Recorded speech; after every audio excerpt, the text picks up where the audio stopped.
2019년 북한 어민의 강제 송환 사건과 2020년 서해상에서 발생한 공무원 피살 사건은 모두 최고 책임자인 문재인을 향하고 있습니다.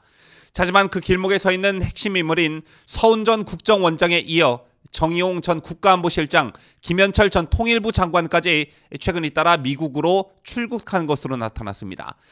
이처럼 핵심 인물들이 국외로 출국하며 수사가 장기화되면 자칫 수사 동력을 잃게 되지는 않을까 우려의 목소리들이 커지고 있습니다. 이와 관련해 여당에선 이들에 대한 인터폴 수배를 내려야 한다는 주장도 나오고 있는데요. 이들이 출국한 배경을 상세히 보도합니다.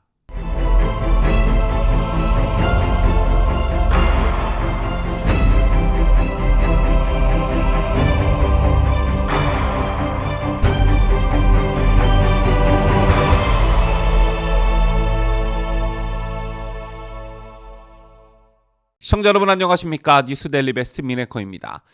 서해 공무원 피격 사건에 이어 2019년 11월 발생한 탈북 어민 강제 북송 사건에 대한 의혹 규명이 본격적으로 시작이 됐습니다. 서해 공무원 피격 사건도 그렇지만 탈북 어민 강제 북송 사건의 경우 그냥 얼렁뚱땅 넘어갈 수 없는 상황에 이르렀습니다.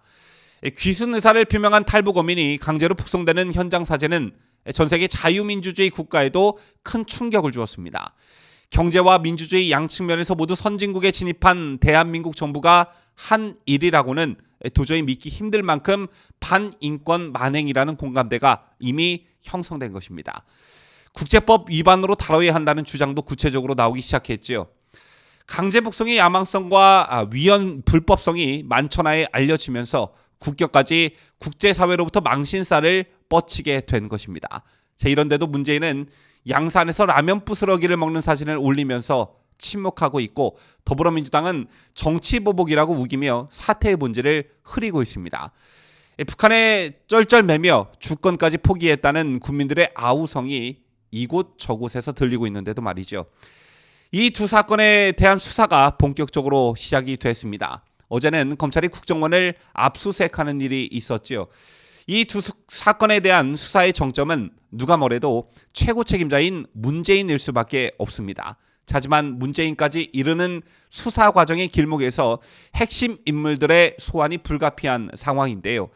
그런데 서훈 전 국정원장에 이어 정의용 전 국가안보실장, 김현철 전 통일부 장관까지 최근 잇따라 미국으로 출국한 것으로 확인됐습니다.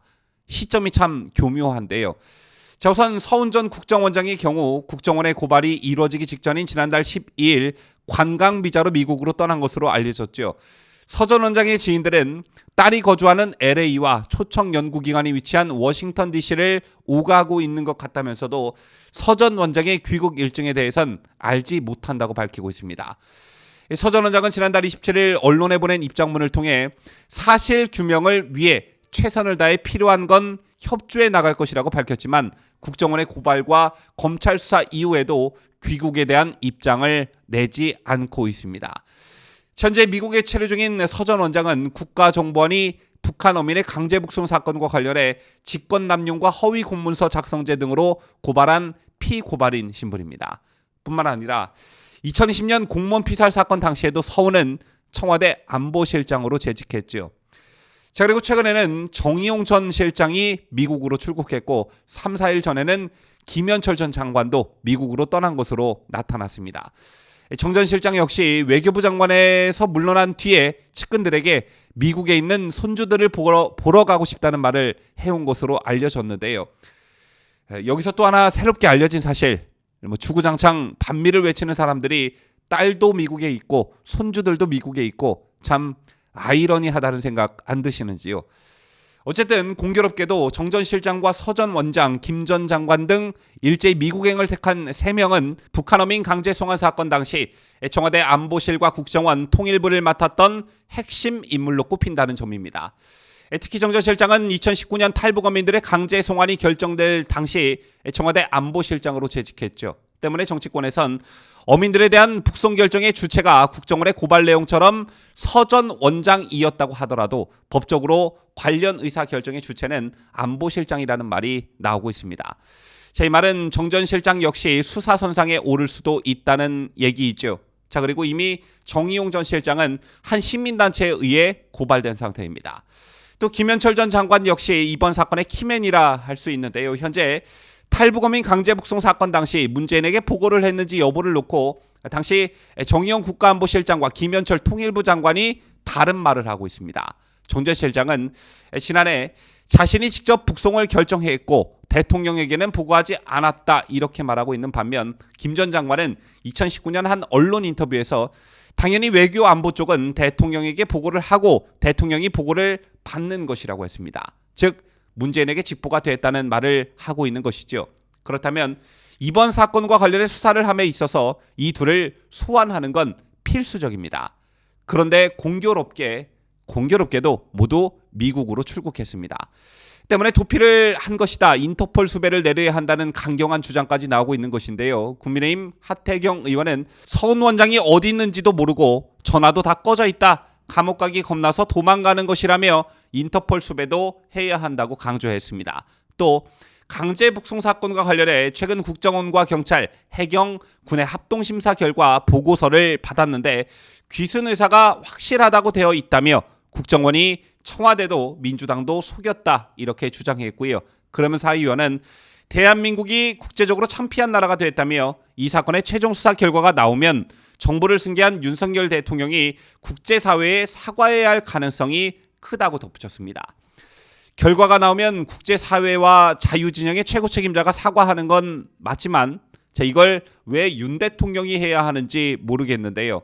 돌팔매를 맞는 한이 있더라도 문재인이 해야 하는 것이 맞는 거겠죠.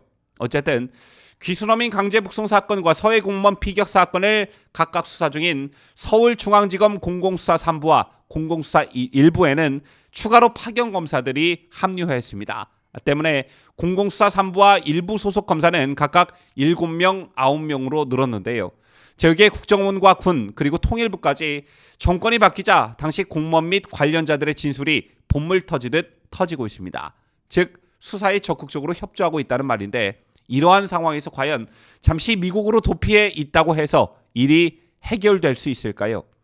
쟤들 핵심 인물 3명이 미국으로 도피한 건 시간을 끌기 위함으로 보여집니다. 주변에서도 잠시 미국으로 가 있으라는 어떤 권유도 있었을 것으로 보여집니다.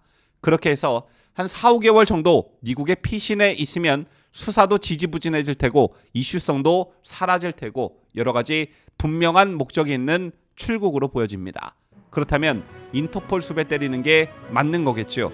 또 우물쭈물하다가 수사 적기를 놓치지 말고 검찰의 강단 있는 수사를 기대합니다. 지금까지 저는 자유대한민국을 수호하는 뉴스데일리 베스트 민앵커였습니다.